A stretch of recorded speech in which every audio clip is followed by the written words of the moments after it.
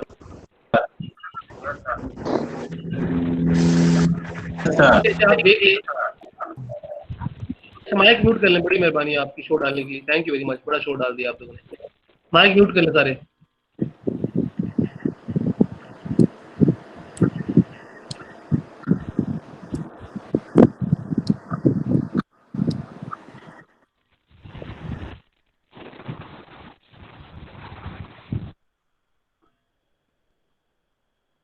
अच्छा भाई, तो स्टैक पॉइंटर बेसिकली पॉइंट करता है स्टैक की तरफ कि आपका डेटा स्टैक में कहाँ पड़ा हुआ है।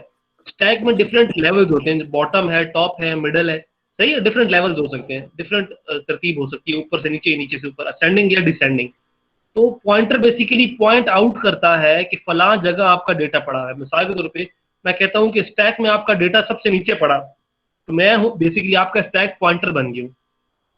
मैं आपको पॉइंट कर रहा हूँ कि आपका डेटा फहद या साजिद, आपका डेटा स्टैक में सबसे नीचे पड़ा हुआ है, मैं आपके लिए स्टैक पॉइंटर हो गया हूँ। वो स्टैक आपका जहाँ पे आपका डेटा स्टोर है वो आपका स्टैक है, लेकिन मैं आपके लिए स्टैक पॉइंटर बन गया हूँ। ठीक है?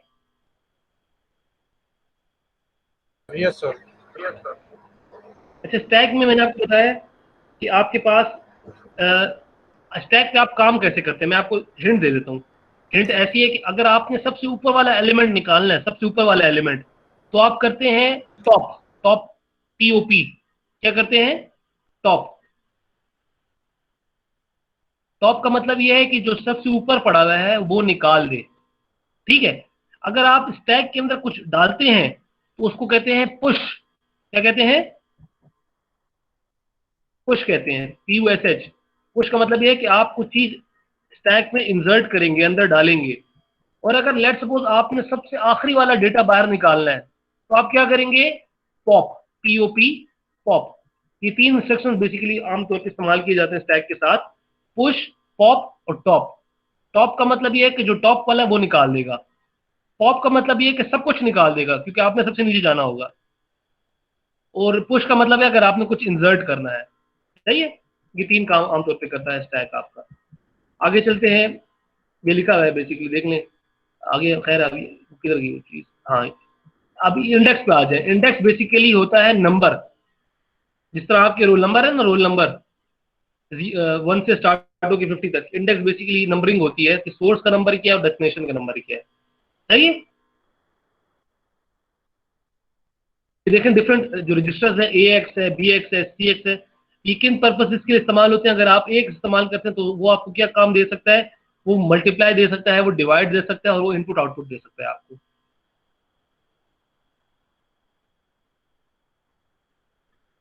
अगर आप BX इस्तेमाल करते हैं तो वो आप बेसिकली आमतौर पे डेटा को स्टोर करने के लिए इस्तेमाल करते हैं, इंफॉर्मेशन को स्टोर करने के लिए। अगर आप CX इस्तेमाल करते हैं तो आमतौर पे वो लूप्स के लिए करते हैं। अब लूप्स क्या होते हैं, किसी को आइडिया है तो माइक ऑन करे अपना, मुझे बताए व्हाट आर लूप्स।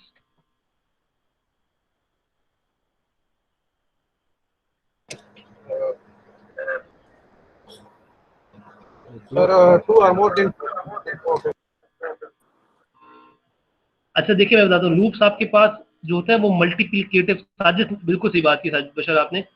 थोड़ा सा मैं इसको रिफ्रेश कर देता हूँ, उसके अल्फाज को जरा सही कर देता हूँ। आप जब एक काम मल्टीपल टाइम्स करते हैं, आप जब एक काम मल्टीपल टाइम्स करना चाहते हैं, मिसाल के तौर पे मैं कहता हूँ 2 की टेबल सुनाएं, तो बेसिकली आप एक ही काम बार बार कर रहे हैं क्योंकि आप उसमें 2 जमा करते जा रहे हैं। 2 multiply by 2 is equal to 4, 2 multiply by 3 is equal to 6, 2 multiply by 4 is equal to 8, 2 multiply by 5 is equal to 10। तो आप बेसिकली सेम काम बार बार कर रहे हैं, 2 जमा कर रहे हैं ना। तो इसको आप लूप्स के थ्रू कर सकते हैं कि आप लूप लगा देंगे। यार इसमें मेरे पास भी नहीं पड़ा, दूसरे लैपटॉप में पड़ा, मैं तस्वीर खींच के आपको दिखा दूंगा। लूप का मतलब ये है आप सेम काम बार बार कराना चाहते हैं, रिपीट कराते हैं, रिपीट +2 +2 +2 +2 +2। समझ आ रही है ना? मैं आपको भी करके दिखा दूँ, ये देखें जनाबे वाला, मैं आपको भी करके दिखा दूँ, अगली बात ही नहीं है।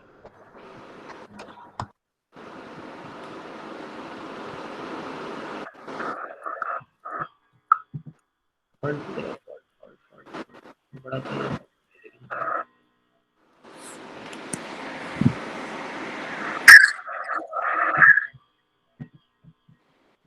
देखिए आपको नजर आ रहा है सबको? मैं कहता हूं मैंने 2 की टेबल लिखनी है। एक लूप का नाम है फॉर लूप। फॉर लूप का मतलब ये है कि आपने स्टार्ट करना है 0 से और जाना है लेट से, जाना है आपने 10 तक। 2 की टेबल 2 1000 से स्टार्ट करनी है और 2 10,000 तक जाना है, सही है।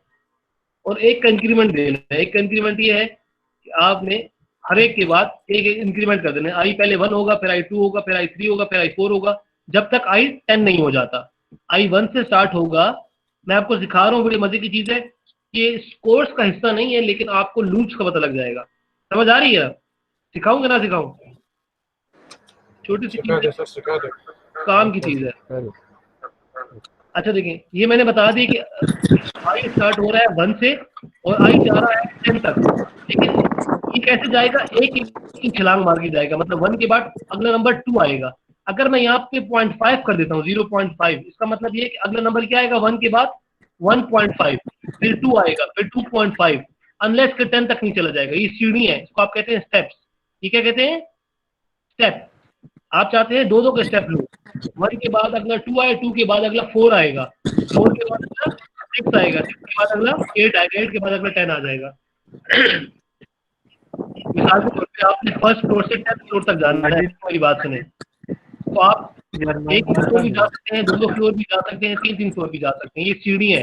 आपकी सीढ़ी 1 फुट की भी हो सकती है, आपकी सीढ़ी 2 फुट की भी हो सकती है। अगर आपकी सीढ़ी 5 फुट की है तो आपने बेसिकली कितनी छलांगे मारेंगे? 1 से 5 और 5 से 10।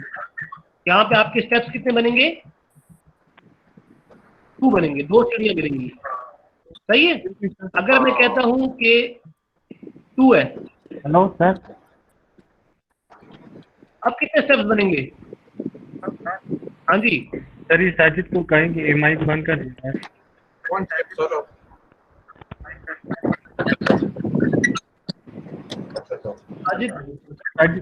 साजिद बशर, आप अपना माइक काइंडली बंद कर दें। आपके माइक में काफी शोर आ रहा है यार, आपने हैंड नहीं लगाया, इस वजह से काफी शोर आ रहा है। ओके ओके, मैं दोबारा दिखा स्टॉप शेयर।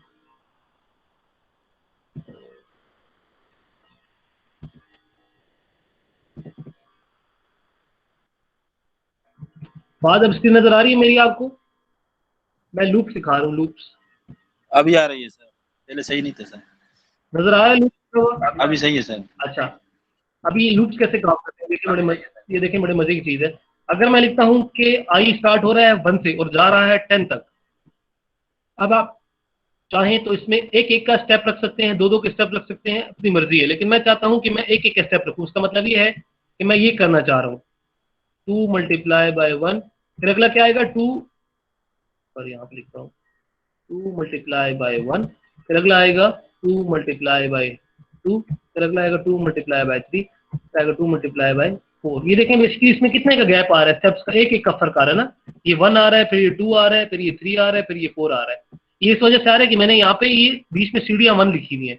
अगर इस सीढ़ी को मैं 2 कर देता हूँ तो ये पहले 1 आएगा, फिर अगला ये 3 आ जाएगा, फिर अगला 5 आ जाएगा। इस तरह 2 की छलांगे मारेगा ये, सही है। 1 से फिर 2 की छलांग मार के 3 पे चला जाएगा, ये 2 स्किप कर जाएगा। मेरी बात समझ आ रही है ना?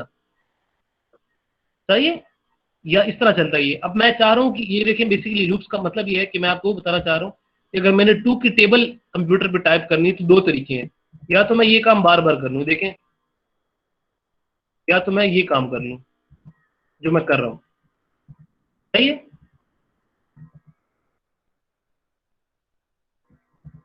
एक तरीकाकार ये है, लेकिन इसको 3 लाइनों में करने का तरीका ये है कि मैं इसको लिख देता हूँ कि लेट्स सपोज सी, तो वेरिएबल है लेट्स से सी, या आउटपुट हमारे पास आएगा, वो आएगा 2 मल्टीप्लाई बाय आई, और ये मेरा कोड, ये जो मेरा लूप है, ये मेरे पास खत्म हो गया। ये देखिए मैंने एक लूप बना लिया। लूप का मतलब ये है जो काम मैं 10 लाइनों में कर रहा था, ये 2 1 jar 2 2 jar 2 3 jar 2 4 jar 2 5 jar 2 6 jar 2 7 jar 2 8 jar 2 9 jar 2 10 jar, वो काम अब मैं सिर्फ 3 लाइनों में कर रहा हूँ। ये देखें 1 2 और ये 3, समझ आ रही है ना। इसमें होगा क्या कि पहले I1 आएगा, वो 2 से मल्टीप्लाई होगा, फिर I2 आएगा, फिर वो 2 से मल्टीप्लाई होगा, फिर I3 आएगा, फिर वो 2 से मल्टीप्लाई होगा। ये काम, यही काम हो रहा है जो यहाँ पे हुआ है, नजर आ रहा है। ये जो काम यहाँ पे हुआ है, ये देखें, ये जो काम यहाँ पे हुआ है, ये काम ये 3 लाइनों से हो रहा है, समझ आ गई। Yes sir. जो ये 3 लाइनें लिखी है ना, फॉर आउटपुट और एंड, ये 3 लाइन बेसिकली 2 का टेबल प्रिंट कर रही है। अब मैं आपको कहता हूँ फहद कि मुझे 2 की टेबल सुनाओ 100 तक, तो फहद, अगर फहद को लूप नहीं आता ना, फहद को लूप नहीं आता, तो फहद को कितनी लाइनें लिखनी पड़ेंगी? 200 लाइनें लिखनी पड़ेंगी, ऐसा ही है। Yes sir. फहद आपको अगर मैं कहता हूँ 2 की टेबल सुनाओ 200 तक या 100 तक, 200 जार क्या होता है, वो सारा कंप्यूटर पे टाइप करो, तो फहद बैठ के कंप्यूटर में ये कर रहा होगा, सही है। सर ने तो बड़ा लंबा काम दे दिया है, हालांकि सर ने कुछ नहीं दिया, सर ने आपको सिर्फ 200 का, तो आप ये 10 को हटा के 200 कर देंगे, ये खत्म हो गई, बस बात खत्म हो गई। देखा कितना आसान तरीका है। मतलब वो जो 200 लाइनें आपने लिखनी थी,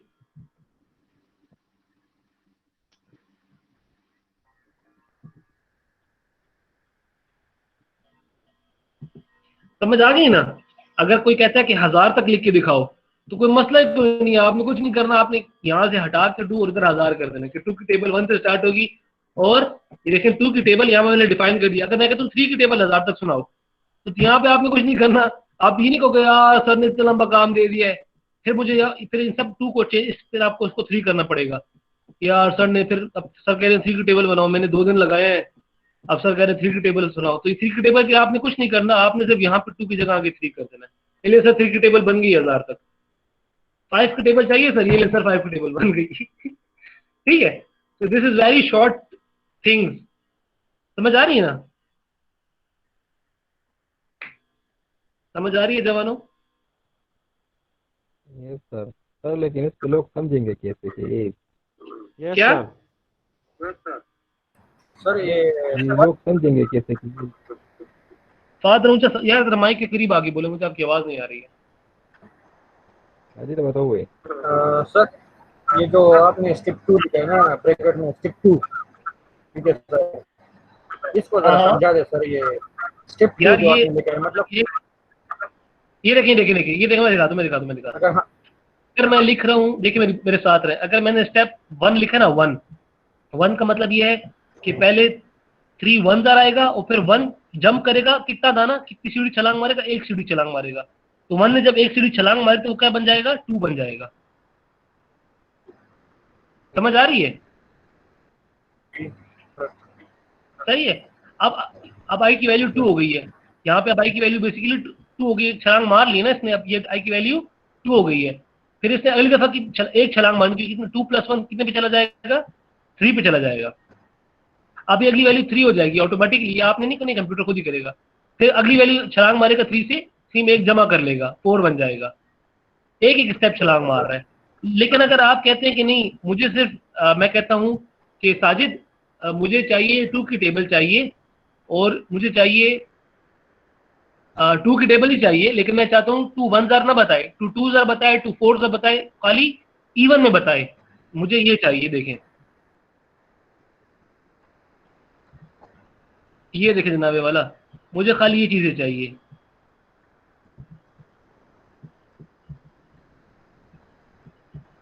मैं कहता हूं मुझे सिर्फ इवन नंबर की मल्टीप्लिकेशन चाहिए, तो मैं सारे ऑड्स हटाना चाह रहा हूँ। सही है, साजिद मेरे साथ रहे, सब मेरे साथ रहे। मैं कहता हूँ मुझे सिर्फ ये टेबल चाहिए, 2 2s are 2 4s are 2 6s are। अब यहाँ पे बेसिकली आपको कितने की छलांग मारनी है, स्टेप कितने का चाहिए होगा? 2 का चाहिए होगा। तो आप और स्टार्ट बेसिकली कहाँ से कर रहे हैं? 2 से स्टार्ट कर रहे हैं। तो पहले आप आई को स्टार्ट कर दें 2 से, और उसको बता दें कि अगली छलांग आपने 2 की मारनी है, और इस तरह जाना है 1000 तक। 2 मल्टीप्लाई बाय 18 आएगा, फिर 2 मल्टीप्लाई बाय 20 आएगा। आप देखेंगे ये बेसिकली इवन नंबर्स की मल्टीप्लिकेशन कर रहा है। ऑड नंबर्स में ये चीज नहीं आएगी। 20 के बाद 2 की जंप आएगी, 22 पे जाएगा ये, और अनलेस के अंतर ये पहुंच जाएगा 2 मल्टीप्लाई बाय 1000 तक। 1000 पे जाके ये चीज रुक जाएगी, क्योंकि आपने यहाँ पे 1000 लिखा था ऊपर, यहाँ पे ये देखें। अब आपने स्टेप दे दिया कितने का? 2 का। आप कहते हैं कि नहीं सर, मुझे ना एक्चुअली ना मैं बड़ा अजीब बंदो, मुझे आप 5 का स्टेप दे दें, 5 का। ठीक है, मैं कहूँगा तो पहला आएगा 2, और फिर 2 5 टाइम्स छलांग मार लेगा। सही है, तो अगला स्टेप क्या आएगा? चलिए आप करके देखें ना, ये आप करके देखें। मैं आपको चलिए सोच लें इस बात के ऊपर, खैर टाइम ले लें। एक क्लास में मुझे पता है ये तरीका नहीं आएगा। ये छोटा सा स्टेप है बेसिकली, जो 3 लाइनों का काम है। ये आपको 1000 लाइनें, 5000 लाइनें, अगर मैं कहता हूँ मुझे 5000 तक 100 की टेबल सुनाए, तो आपने यहाँ पे 5000 लिख देना और यहाँ पे 100 कर देना, बात खत्म। 100, और आप कहेंगे सर 1 की मैं आपको 100 की टेबल सुना रहा हूँ बेसिकली 5000 तक। ये बन गया 100 की टेबल 5000 तक कोडी जो लिखा था 3 लाइनें। इसमें स्टेप एक ही है। सही, इसमें स्टेप जो देखें आपके पास 1 है, स्टेप की वैल्यू 1 है। ठीक है, और ये आपके 100 का टेबल बन गया बेसिकली। 100 को ये कब तक मल्टीप्लाई करेगा? 5000 तक मल्टीप्लाई करेगा। तो आपकी वैल्यू स्टार्ट होगी 100 मल्टीप्लाई बाय 1 से स्टार्ट होगी, और आपकी वैल्यू जाएगी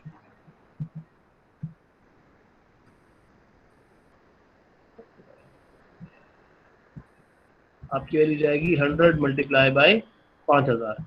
ये आप बेसिकली टोटल अगर आप इस तरह इसको इस तरह लिखते तो ये 5000 लाइनें बन जाती। तो 5000 लाइनों की वजह आपने इसको सिर्फ 3 लाइनों में लिख दिया, 1 2 और ये 3। समझ आ गई? तो दिस इज लूप्स। इंशाल्लाह आगे जिंदगी में बहुत कुछ इस तरह सीखने को मिल जाएगा आपको, मैं ही सिखा दूंगा। लेकिन फिलहाल ये 3 लाइनें बहुत हैं। ये 3 लाइनें आपके पास होनी चाहिए ना, ये बेसिकली कहीं भी काम आ सकती हैं आपके। 1000 लाइनों का कोड अगर आपने 3 लाइनों में कन्वर्ट करना है, 10,000 लाइनों को आपने 3 लाइनों में कन्वर्ट करना है, कैसे करेंगे? ये छोटा सा तरीका है। सही हो गया? आगे चलते हैं और उसकी तरफ। बेसिकली अगर आपने लूप से इस्तेमाल करने हैं तो आप कौन सा इस्तेमाल करेंगे? जो वो है मेमोरी रजिस्टर जनरल पर्पस, वो सी इस्तेमाल करेंगे। जो सी है CX, आप ये इस्तेमाल करेंगे। देखिए बेसिकली काउंट ही कर रहे हैं, जो हमने काउंटिंग की बात की, 1 का स्टेप, 2 का स्टेप, 3 का स्टेप, ये लूप्स में काम कर रहे हैं ना। मैंने बताया लूप का काम आप इधर करेंगे। ये बेसिकली क्यों करेंगे? क्योंकि ये काउंटिंग में हेल्प करता है आपको। और आखिर जो DX है, ये डेटा स्टोर यहाँ पे होगा। ठीक है, आगे चलते हैं। पॉइंटर इंडेक्स रजिस्टर मैंने बता दी कि आपके पास पॉइंटर क्या होता है कि आप बेसिकली पॉइंट करते हैं कि आपका डेटा वहां पड़ा हुआ है स्टैक के अंदर। अगर आपको मैं कहता हूँ कि साजिद आपका डेटा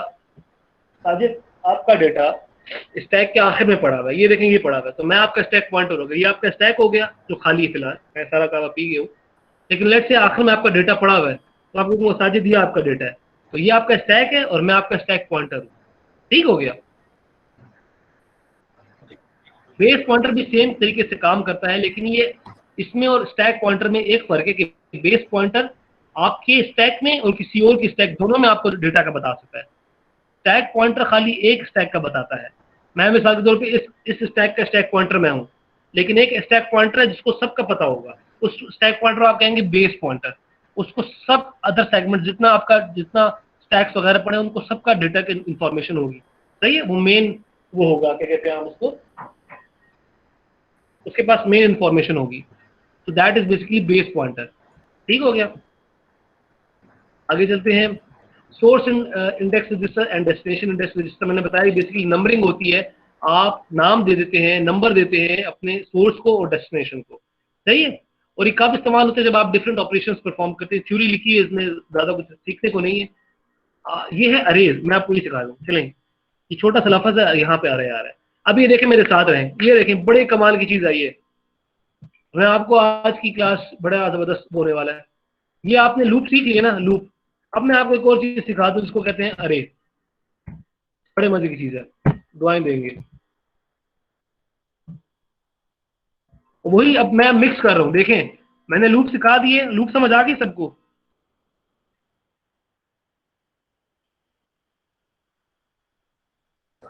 हाँ सर, लूप्स की 80% तकरीबन समझ आ गई। लूप्स की बिल्कुल भी समझ किसको नहीं आई, बिल्कुल भी समझ नहीं आई सर लूप्स की। मैं दोबारा समझा देता हूँ।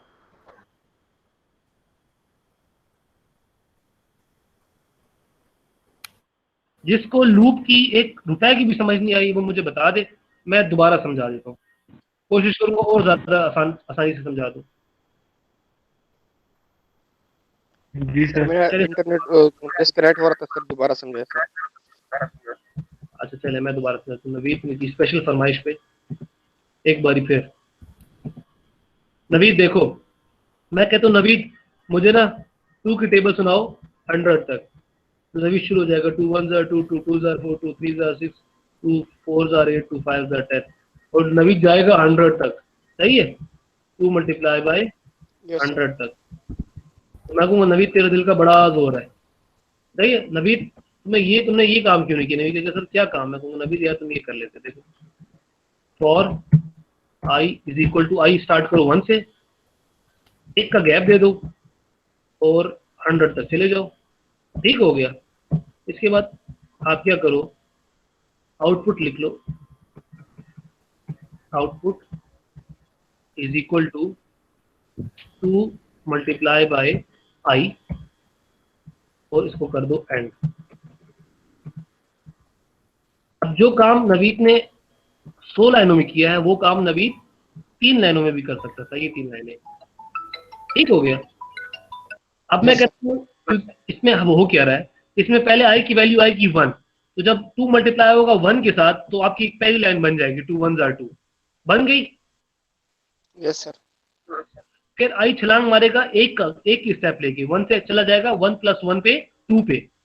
सही है, इसने एक ही Yes, छलांग मारी है। अब आई की वैल्यू होगी 2, जब आई 2 हो जाएगा इधर तो आपके पास दूसरी लाइन बन गई। बिल्कुल सर। ऐसा ही है। फिर यहाँ पे अब आई 2 हो चुका है बेसिकली, आई फिर छलांग मारेगा एक स्टेप, तो आई बन जाएगा 3, ये आपकी ऑटोमेटिकली तीसरी लाइन बन गई। फिर एक और छलांग एक, ये देखिए लिखा है ना एक स्टेप है, एक स्टेप लेना है आपने। अब ये बन जाएगा 4, फिर ये 4th वाली लाइन बन गई। फिर एक छलांग मारेगा 5, ये फिर 5वीं लाइन बन गई। और आखिरी जो इस तरह करता जाएगा और आखिरी छलांग मारेगा 100 पे जाके, आपकी लाइन बन जाएगी। और आपने लिखा है कि बस ये 100 तक ही जाए, इसके आगे ना जाए। यहाँ पे ये सारी लाइनें सब प्रिंट होके आ जाएंगी। समझ आ गई ना? Yes sir. इसे कहते हैं लूप। अब अरे क्या होता है? ये तो नंबर आपके डिस्प्ले हो गए ना, यहाँ पे जो आपका, आप अगर सिंपल करेंगे तो आपके पास ये आंसर आएगा। अगर आप कागज पे करेंगे, उस पे कोडिंग से ही करेंगे, लेकिन इस तरीके से करेंगे तो आपके पास इस तरह के आंसर आ रहे होंगे। ऐसे ही है? यस ऐसा ही है ना? Yes sir. इससे भी सेम आंसर आ रहे होंगे आपके पास इसी तरह। पहले 2 आएगा, फिर 4 आएगा, फिर 6 आएगा, फिर 8 आएगा, फिर आखिर में 200 आ जाएगा। ऐसा ही है। लेकिन मैं चाहता हूं कि नवीद यार एक काम करो ना, मुझे ये सारा डेटा आप तो डिस्प्ले करा रहे हो ना नवीद या साजिद, मुझे ये डेटा स्टोर करके दे दो, यूएसबी में डाल के दे दो। ये तो स्क्रीन पे लिखा हुआ आ रहा है ना, ये देखें 2 4 6, ये तो लैपटॉप बंद हो जाएगा तो चला जाएगा डेटा। मुझे काम करो, ये सारा डेटा स्टोर करके दे दो। क्या करके दे दो? स्टोर करके देना। स्टोर करके दे दो। तो नवीद मुझे कहेगा कि सर स्टोर के लिए मुझे चाहिए मेमोरी। क्या चाहिए मुझे? मेमोरी। नवीद कहेगा सर जी मात्र मेमोरी पकड़ दी, यूएसबी रख चवा चो। ऐसा ही है नवीद, यही कहोगे ना सर यूएसबी तो डाल देता हूँ। Yes sir. Yes sir. अब मसला ये है कि मेमोरी में डालने के लिए आपके पास कोई डेटा सेट, मैंने बताया डेटा स्ट्रक्चर होना चाहिए, जिस तरह क्यू बताया है, स्टैक बताया है। इस तरह एक और चीज को हम कहते हैं अरे। अरे का मतलब ये है कि आपको कुछ नहीं करना, डेटा स्टोर करने के लिए एक अरे जनरेट कर देनी है। ये देखें मैंने क्या किया, ये देखें ये 3 लफ्ज डाल दिए। अब ये डेटा स्टोर होना शुरू हो गया है। क्या होना शुरू हो गया है? स्टोर होना। स्टोर होना शुरू हो गया है। मतलब 2 की जब वैल्यू, ये आई की वैल्यू जब 1 होगी, इधर 1 आएगा ना तो आंसर 2 आएगा, ऐसा ही है। यस 2 1 जार 2 आएगा। लेकिन ये 2 स्टोर कहाँ पे होगा? ये 2 स्टोर होगा एक वेरिएबल में, जिस वेरिएबल का नाम होगा आउटपुट 1। आउटपुट 1 के अंदर मेमोरी मैंने डिस्क्राइब कर दी। मैंने बेसिकली क्या डिस्क्राइब कर दी? मेमोरी। और इस मेमोरी के अंदर पड़ा होगा 2, क्योंकि 2 1 जार 2 आता है। 2, ये 2 1 जार 2 आता है ना। Yes sir. ये 2 कहाँ में स्टोर करूंगा? 2 1 जार 2, 2 1 जार 2 मैंने एक वेरिएबल में जिसका नाम आउटपुट है उसके फर्स्ट वाले हिस्से में, फर्स्ट खाने में रख दिया है। अब अगला आएगा 2 2 जार, ऐसे ही अगला आएगा। जब यहाँ पे 2 हो जाएगा आई की वैल्यू, तो यहाँ भी 2 हो जाएगी। मतलब एक और मेमोरी क्रिएट हो गई, एक और मेमोरी क्रिएट हो गई जिसका नाम है आउटपुट 2। उसके अंदर क्या स्टोर हो जाएगा? सही हो गया। फिर अगला आएगा, आई की वैल्यू हो जाएगी 3, तो आउटपुट 3 एक अलग वेरिएबल क्रिएट हो जाएगा। देखो कितने मजे की चीज है। उसके अंदर बेसिकली आप क्या स्टोर कर लोगे? एक तीसरा वेरिएबल के अंदर क्या स्टोर हो जाएगा? 6। और इस तरह की बातें चलती जाएंगी अनलेस के अनटिल आपके पास इस जगह पे देखें, ये वाली 200 जो है 2 मल्टीप्लाई 100 इज इक्वल टू, तो आपके पास जो वेरिएबल क्रिएट होगा आउटपुट 200, इस बंदे का नाम आउटपुट 200 होगा, इसकी वैल्यू बेसिकली 200 होगी। सॉरी आउटपुट ये 100 है, आउटपुट 100 होगा। आई की वैल्यू 100 हो जाएगी ना। आई की वैल्यू जब 100 होगी इधर, तो यहाँ भी 100 आएगा और यहाँ भी 100 आएगा। सही है। क्योंकि मेरे पास शायद सॉफ्टवेयर पड़ा, मैं आपको करके दिखा दूं। नहीं है मेरे पास, मैं आपको अगर कहेंगे तो अगली क्लास में करके दिखा दूंगा ये सारे काम। ठीक है। छोटा सा सॉफ्टवेयर मिलता है 10 MB का, वो इस कंप्यूटर में भी फिलहाल नहीं पड़ा हुआ। कहेंगे तो मैं करके दिखा दूंगा अगली क्लास में, मुझसे बस याद करा देना, या नवीद मुझे बता देगा। नवीद लड़कों से पूछ लेना, अगर लड़के चाहेंगे तो मैं उनको सिखा दूंगा इस तरीका। सही है, कैसे करते हैं सारे। ठीक है सर, ठीक है सर। अब इसका फायदा क्या होता है? इसका फायदा ये होता है कि मैं कहता हूँ नवीद रिज्यूमे में डाल दिए ना, नवीद के गैया सर 200 फिल्में डाल दिए, उसको इस तरह समझ नहीं फिल्में है ना, लेट्स सपोज ये फिल्में हैं या कोई गाने हैं, तो नवीद मुझे कहता है सर मैंने 200 किस्त अर्तुगरुल की 200 किस्तें डाल दी हैं, 100 किस्तें डाल दी हैं। नवीद आपने मुझे अर्तुगरुल की 100 किस्तें डाल दी हैं, तो मैं कहूँगा नवीद यार मैंने तो 60 किस्तें लिखी नहीं है, 60 से आगे दे दो। तो नवीद क्या करेगा? नवीद मुझे देखे, नवीद क्या करेगा? नवीद मुझे देगा आउटपुट 61 से लेकर आउटपुट 100 तक। नवीद मुझे यहाँ से डेटा यहाँ तक दे देगा। ऐसा ही है। ऊपर वाला डेटा मुझे नहीं देगा, मुझे नहीं चाहिए वाला आउटपुट। ऐसा ही है। ये किससे मुझे नहीं चाहिए? मैं नवीद को कहूँगा नवीद मुझे ना 61 से लेकर 200 तक डेटा डाल दो यूएसबी में, तो नवीद मुझे क्या कैसा दे दे, मुझे मैं डाल दूँ। तो नवीद बेसिकली ये इसको कहते हैं इंडेक्स। इसे क्या कहते हैं? ये जो चीज है ये देखें, इसको कहते हैं इंडेक्स। क्या कहते हैं? इंडेक्स। मतलब आपकी मेमोरी में पहली लोकेशन पे 2 पड़ा है, दूसरी लोकेशन पे 4 पड़ा है, तीसरी लोकेशन पे 6 पड़ा है, चौथी लोकेशन पे 8 पड़ा है, 61 लोकेशन पे कुछ और पड़ा होगा और 100 लोकेशन पे 200 पड़ा होगा। सही है। इसे कहते हैं इंडेक्स। ये इंडेक्स है। समझ आ गई है? Yes sir. खैर है, इंशाल्लाह आपको इस कोर्स के आखिर में बहुत कुछ समझ आ जाएगी, बहुत ज्यादा कुछ समझ आ जाएगी। कोशिश करूंगा बहुत कुछ सिखा दूं इसमें आपको, लेकिन इतना जितना आप हजम कर सकें नहीं सिखाऊंगा। सर जी मेरा एक क्वेश्चन है सर। बिल्कुल सवालों के ताबेदार है आपका भाई। हुक्म। सर जी मेरा क्वेश्चन ये है कि हमारे पास जो ये एरे है और ये दूसरा अभी जो हमने पढ़ लिया, क्या इसको सर हम जो है ना कंट्रोल जो हमारे पास होता है, या जो लाइटिंग का हम कंट्रोल करते हैं, या मोटर हम कंट्रोल कर लेते हैं, या हमारे पास वेवड्यू वगैरह कंट्रोल है, तो इसमें सर इसका लोकेशन और जो लाइटिंग, ये लाइट ऑन करना है, ये ऑफ करना है, ये मोटर ऑन करना है, सर क्या ये बिल्कुल ये उसी लिए इस्तेमाल होता है। मैंने आपको कहा आपने कड़ी से कड़ी जोड़नी है, फाद आपने मेरा दिल खुश कर दिया, आपने कड़ी से कड़ी जोड़ लिया। आपका जवाब बिल्कुल ठीक है। आपका सवाल नहीं था, बेसिकली आपका जवाब था, और जवाब आपका बिल्कुल ठीक था। यही चीजें इस्तेमाल होती हैं। आगे आपने लाइट कंट्रोल करना होगा, मैं कहता हूँ मुझे 100 लाइटें कंट्रोल करके दें, मतलब 100 लाइटें ऑन करें और 100 लाइटें ऑन। देखें मेरे साथ रहें। फहद ने ऐसा सवाल पूछे कि मजा आ गया। सवाल नवीद इसका +1 लगा दो, +2 लगा दो, बड़ा जबरदस्त सवाल। देखिए मेरी बात करें, मैं कहता हूँ पूरी क्लास जब 100 लाइटें ऑन करें और 100 लाइटें ऑफ करें, इस तरह जगमगाएं, लाइट ऑन ऑफ करें, 100 लाइटों को ऑन करें और 100 लाइटों को फिर ऑफ करें, फिर ऑन करें, फिर ऑफ करें। तो अब ये काम करने के लिए आपको क्या 1000 लाइनों का कोड चाहिए? 6 लाइनों का कोड, 3 लाइनें ऑन करनी है और 3 लाइटें ऑफ करनी है। ये देखें मैं करके दिखाया तो क्या सवाल पूछा है आपने, जबरदस्त, मजा आ गया। मतलब 3 लाइनें से आप उन 1000 लाइटों को आप ऑन कर लेंगे। आगे तो फिर मैं कहता हूं आउटपुट, क्योंकि ऑन के लिए आपको वो नहीं चाहिए होता ना, बेसिकली क्या कहते हैं, स्टोर करने के लिए। लाइट को आप स्टोर नहीं करना चाहते, आप चाहते हैं, एक मिनट रुकिए मैं दिखा देता हूं, खुदा यार।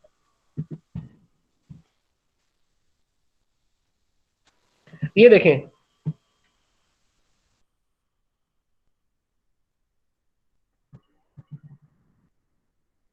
मेरे साथ रहना। अच्छा जी, 1000 लाइनें आपके पास, भाई 1000 लाइटें हैं, तो मैं कहता हूँ आउटपुट ऑन कर ले। ये देखें, 1000 लाइटों को अगर मैंने ऑन करना है तो मुझे 1000 ऑन लिखने की जरूरत नहीं है, या उनको मैं ये नहीं कहूंगा कि +5 लेट से, मैंने ऑन का मतलब ये है कि +5 दे दो ना, लेट से ये है, या मैं इसको लेट से ऑन कर दियो। मैंने पीछे डिफाइन किया हुआ कि ऑन का मतलब क्या है, मैंने ऊपर डिफाइन किया हुआ कि ऑन का मतलब ये है कि आप उसको +5 दे दे, ठीक है। तो मैंने डिफाइन किया होगा ऑन का मतलब, और मैंने यहाँ पे लिख दिया है कि 1000 बल्बों को आपने 1 बाय 1 जाके ऑन कर देना है। ऐसा ही है, ऐसा ही है। और फिर उनको आपने क्या कर देना है, ऑफ कर देना है। इसी सब कुछ दोबारा लिख लूंगा, यही सब कुछ।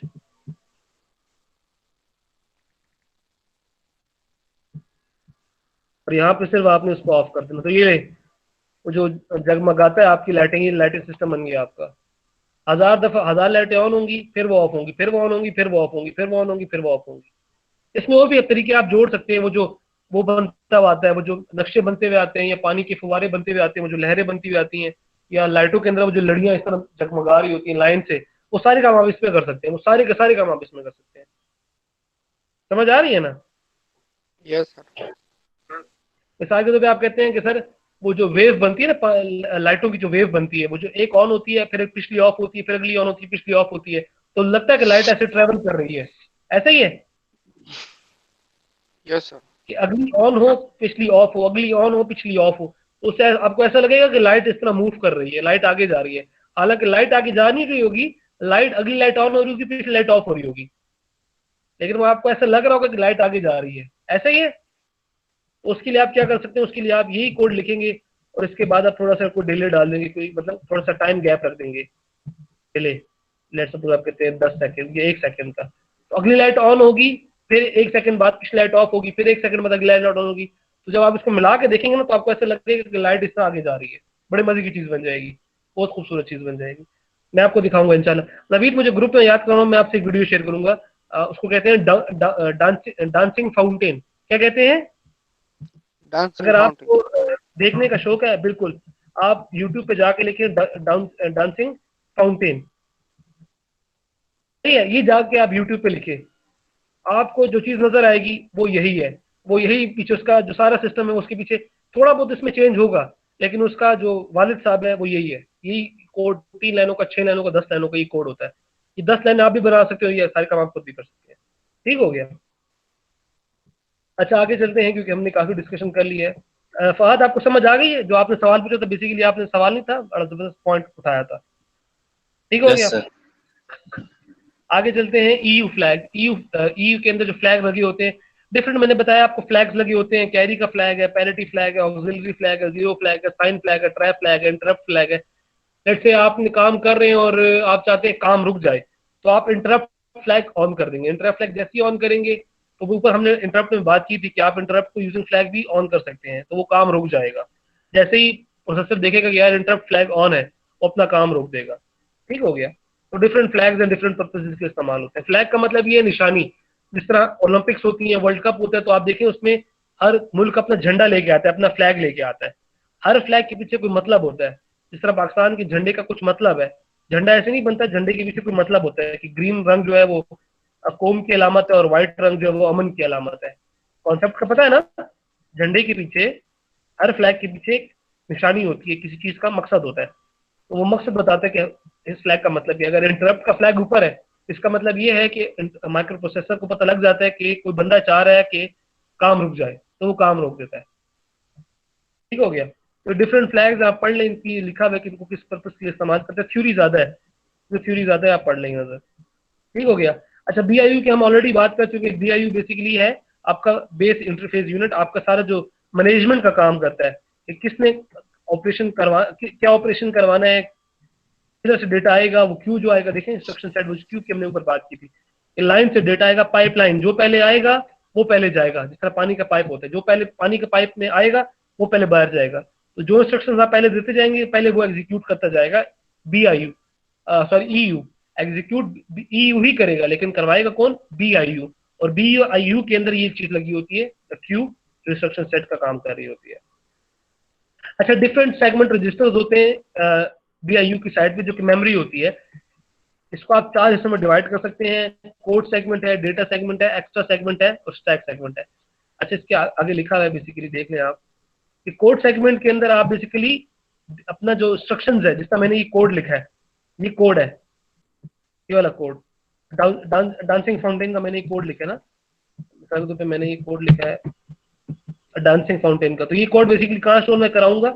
ये मैंने स्टोर कराना है कोड सेगमेंट के अंदर। स्टैक सेगमेंट के अंदर क्या चीज स्टोर होगी? ये बेसिकली एज वो यूज होता है, और इस पे एड्रेसेस स्टोर करेंगे आप। एड्रेस कि मेरा जो डेटा है वो सबसे आखिर में चला जाए, सबसे बीच में चला जाए, सबसे टॉप पे आ जाए, उनके एड्रेसेस यहाँ पे लिखे होंगे स्टैक सेगमेंट में। अच्छा, और ये डेटा एंड एक्स्ट्रा सेगमेंट्स के अंदर आप बेसिकली डेटा स्टोर करते हैं। ये चीजें देखें, डेटा एंड एक्स्ट्रा सेगमेंट, इसके अंदर बेसिकली आप क्या स्टोर करते हैं? अपना डेटा स्टोर करते हैं। ठीक हो गया। तो ये सारी आज की क्लास थी। उम्मीद है कि आपको काफी कुछ सीखने को मिल गया होगा। इसमें अगर किसी का कोई सवाल है तो बिस्मिल्लाह। कोई सवाल है किसी का?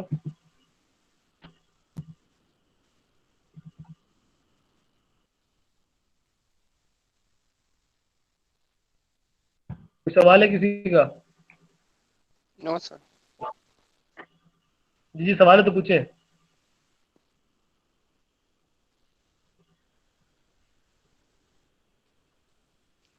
ये सर।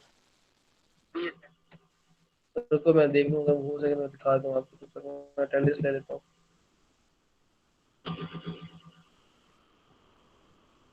अच्छा देंगे, आज की अटेंडेंस है, मैं नाम ले रहा हूँ, जिसकी ना लगी हो मुझे बता दे। आफ्ताब है, अता है, अवान है, फहद हयात है, फजल मौला है, इनामुल्लाह है, जलाल खान है, मलिक आदिल है, मोहम्मद अब्दुल्ला है, मुर्तज़ा हुसैन है, मुस्तफ़ा है, नवीद है, रज़ा है, सईद है।